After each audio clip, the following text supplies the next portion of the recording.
Bonjour les élèves, c'est Monsieur Saint-Amand et dans ce petit vidéo, je vais vous parler de la liste de contrôle.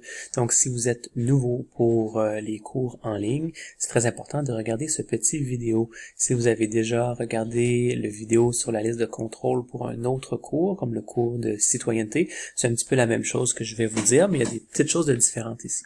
Alors, la liste de contrôle, en fait, c'est pour vous indiquer le travail que vous devez faire.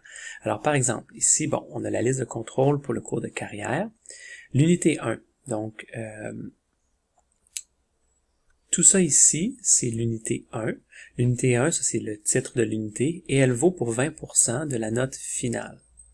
Alors, dans l'unité 1, vous avez activité 1 jusqu'à 7. Dans chaque activité, vous avez des contenus d'apprentissage. Donc, si vous regardez sur votre page d'accueil, quand vous allez dans Content, ça c'est des contenus d'apprentissage. Et puis, ça vous indique aussi les évaluations que vous devez faire. Donc, dans l'activité 1, il y a une évaluation à faire qui s'appelle l'évaluation 1. C'est une évaluation formative.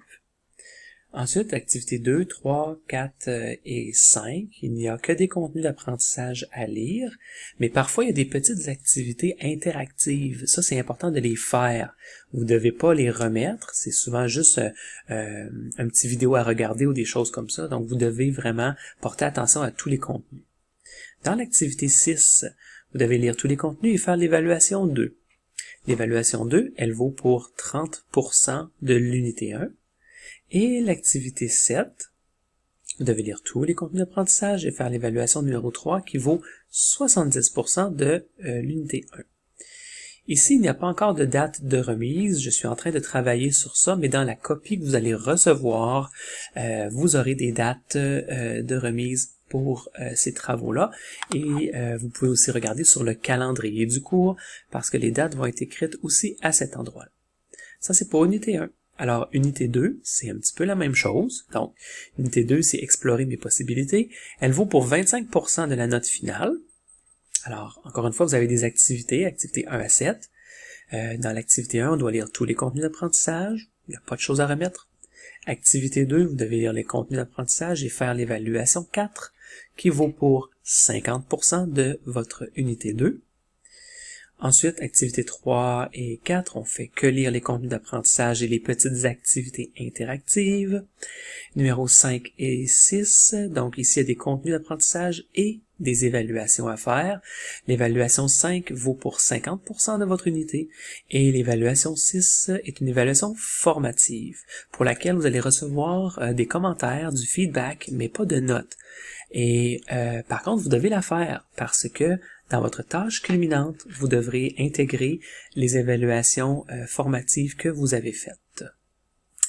Unité 3, m'envoler vers l'avenir, 25% de la note finale. Donc, c'est le même principe ici. Là, oups, je vois qu'il y a des dates. Veuillez ne pas tenir compte de ces dates ici. Je suis en train de modifier la liste de contrôle. Et puis, finalement, ça nous apporte à unité 4, qui est la tâche culminante, qui vaut pour 30% de la note finale. Donc, il y a une tâche culminante à faire. Elle vaut pour 30% de votre note finale. À noter qu'il n'y a pas d'examen dans ce cours. Donc, si vous recevez un email qui dit que vous avez besoin d'un proctor ou de quelqu'un pour surveiller votre examen, ça ne s'applique pas à vous parce que vous, c'est une tâche culminante que vous devez remettre.